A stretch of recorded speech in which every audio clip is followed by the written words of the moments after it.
we think we know a lot of things about what's going on. We feel things. And so something that's been happening with the situation, the current situation in Iran, which is, of course, not just about the current situation, but what's happening now has brought up so many feelings and emotions for people about what's going on, from intense anger and rage that they have towards the regime, their own sadness from things they've experienced, maybe even they experienced decades ago.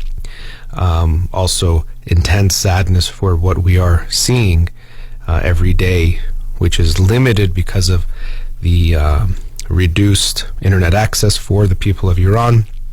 And of course, most things don't get captured on video or on camera, so we don't see a lot of what's going on. But we do see is continually heartbreaking and difficult to see. So I'm seeing a lot of intense emotions. I'm experiencing a lot of intense emotions myself, but seeing them in people all around me, clients that I see, every one of them essentially is being affected by them, that are Iranian, affected by what's going on. And so these intense feelings are something we have to be very aware of and how they are affecting us. I mentioned this last week because some of my preliminary research into things like social movements, revolutions, keeps pointing to the notion that these things tend to take time. And so, of course, every situation is unique. Every situation can surprise us. So we think we know how something works, and then there's a black swan event that we don't expect. So I'm very much aware that what I can predict, and I don't even want to make predictions, is very limited.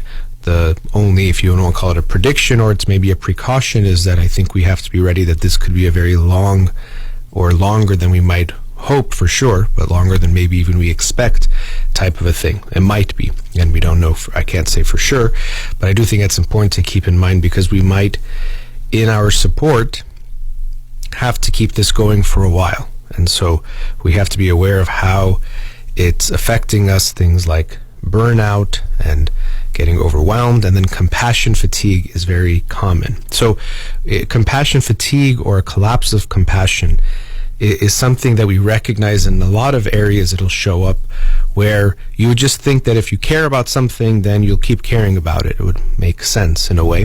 Or if you care about something, if the situation becomes worse, well, you should care more, right? If someone is suffering a little bit and you get sad by that or upset by that, if they're suffering even more, we would expect it would just make sense. Of course, you just care more, you get more upset. But what can happen is that if we feel overwhelmed by something, or if we don't think it's going to get better, it could be easier for us to stop caring or to not care.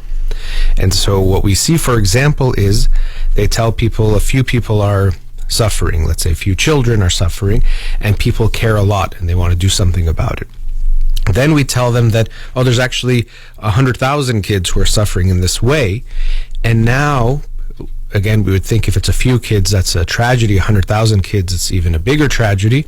All of a sudden, we can see that people might care less, or they'll just shut down, essentially, their caring and justify it with something like, well, maybe that's just the way it's supposed to be, or there's nothing we can do, or maybe it's okay, some people don't have and some people have. Will do mental gymnastics to try to justify the situation and somehow get to the conclusion that this is a fair situation, that whatever is going on in the world is fair, because there's something we get from that, a psychological concept called the need for a just world.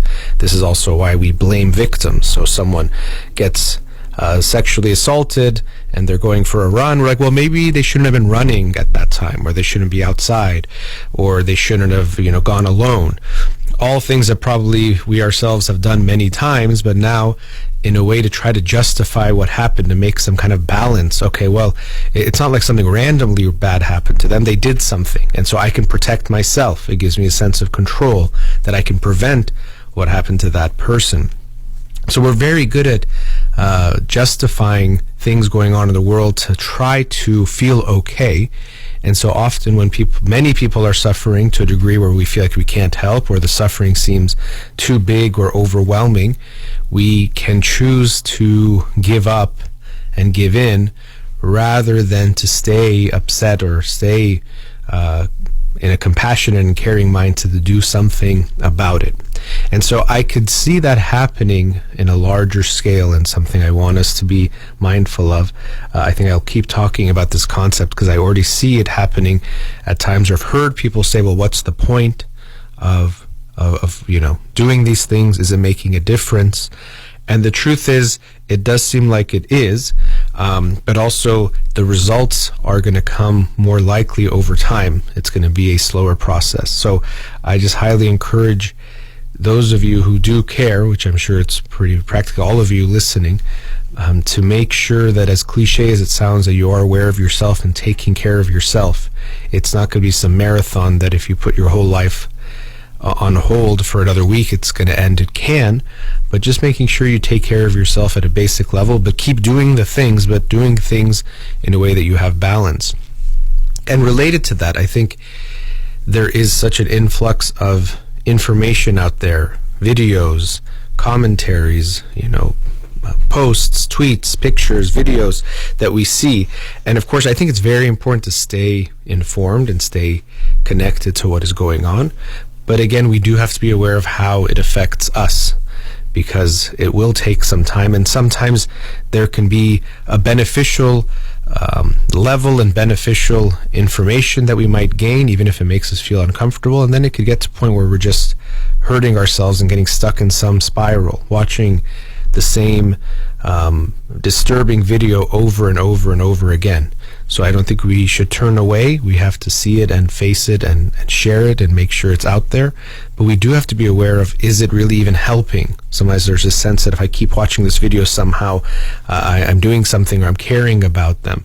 I would say watch it to be informed, share it in whatever ways you feel is important. And then be mindful of not just getting stuck in some loop where you're watching the same things over and over. I've talked to many people who have found themselves like that. I've been there. I've almost every day some news. Yesterday I saw the news of a 7-year-old girl who was killed, and it just, it was just, I couldn't comprehend that. And there's a picture of her. I'm sure you've seen it. And it's just heartbreaking to see these images and these things that we are witnessing. So we have to accept that it's going to affect us too. So I say this, on one hand, be mindful of how it affects you, but don't avoid it because it doesn't feel good. This is something that I try to preach on this show a lot, that what we do naturally, that's how our feelings work, is you go away from the ones that don't feel good and you go towards the ones that feel good. That's just how feelings essentially are working, and they really do function in that way and serve us well in a lot of ways. However, to live a good life, we can't avoid the feelings that don't feel good in every area of life. When you're trying to professionally advance, when you're trying to advance in your relationships, you have to have uncomfortable conversations and approach things in a certain way. In our own lives, if we just, of course, give in to what feels good, it's a very hedonistic lifestyle that leads to us being very unhealthy in a variety of ways. So we can't just give in to the good and go away from the bad. We have to be conscious of this.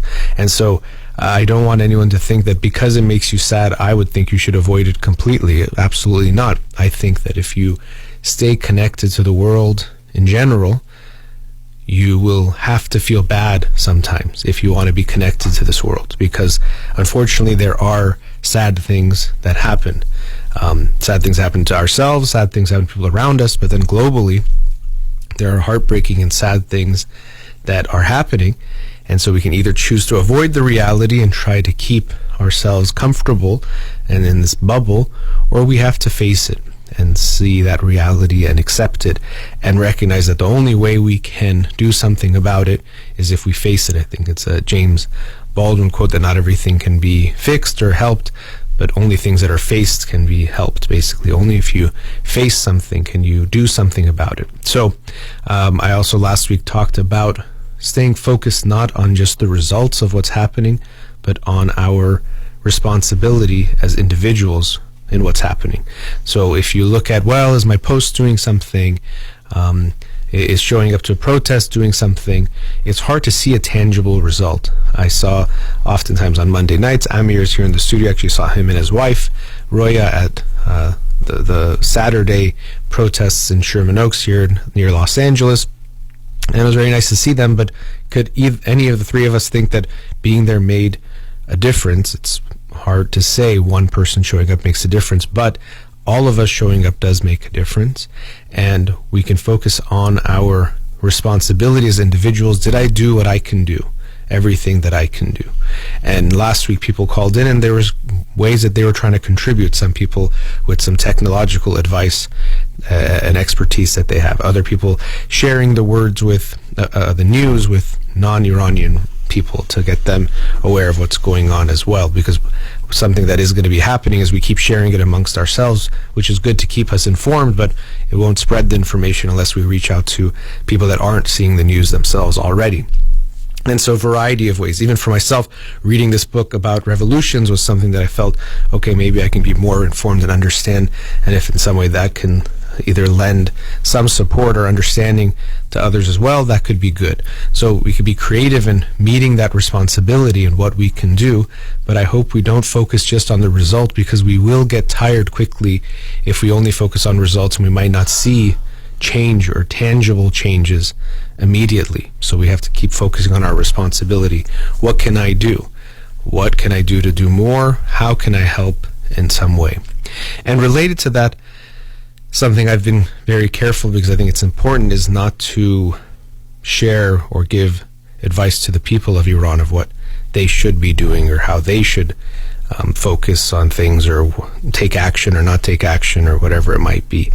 When I'm talking in general, of course, if they're listening, giving them all of my love and support in whatever I can, but of course knowing that I can't guide them, that's not going to be any role that I could have. But I will be talking to those of us outside of Iran, myself included, of what we can do. And so all we can do is amplify and share their voices. And today I saw this video, this young woman sharing the things that she's upset about and things that they are experiencing, and even sharing, I thought very poignantly, that why are you not even asking us what we're upset about? The people of Iran, you see how upset we are, the government, talking to the government, why wouldn't you even want to know what's upsetting us, what's bothering us, to try to understand it? And I think that's very telling, and that's really the voices I think we have to amplify, are those of the people who are in Iran and what they are expressing, and of course what they're going through, and sharing that footage so the world knows and does not remain silent. A last point before the commercial break, it's also hard to know obviously what's going on with things moving so fast, information being limited, internet being limited. Elnaz Raqebi, I think the Iranian athlete who competed in the rock climbing competition without her hijab, and I posted it, people were posting it. Then today I heard the news that she was missing, but then I got many messages from people saying she is here, or she's there, or she's back in Iran, and I don't know. I just saw a message saying that from a journalist, or not a message, but a post saying that she went back to Iran a few days earlier than expected, and so people are concerned. But please don't quote me on that, because I think it's there's a lot of incomplete information at this point.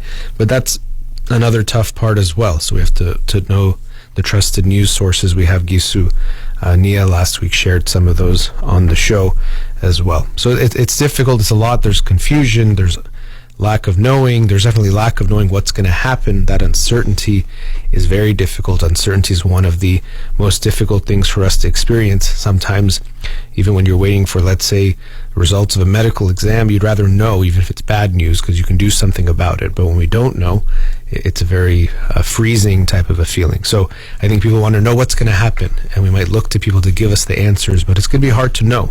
People might have some ideas, some predictions based on some understanding and knowledge, but no one knows. And that also is a difficult thing that we are all experiencing. Of course, hoping for the best, but not knowing what the outcome will be. Let's go to a commercial break. Studio number 310-441-0555. We'll be right back.